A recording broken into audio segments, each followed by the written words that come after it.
श्री गणेशाय नमः। त दर्शकवृन्द, आजको विशेष नयाँ कार्यक्रममा विशेष गरिकन धनको वर्षाउने नेगेटिभ इनर्जीलाई आउट गर्ने, विशेष गरिकन घरको वास्तुलाई पनि एकदम शुभ गति प्रदान गराउँदछ। विशेष धन लाभ, भगवती महालक्ष्मी एकदमै खुसी प्रसन्न हुँदछन्। यो उपाय गर्नुहोला।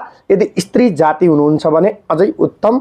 आफ्नो घरको किचनमा राखिएको जुन बेसारको डब्बा हुन्छ, त्यो बेसारको डब्बामा हजुरले 2टा ल्वाङ सदैव राख्नुहोला। त्यो ल्वाङलाई हजुरले बिहीबार या त शुक्रबारको दिनमा चेन्ज गर्न सक्नुहुन्छ।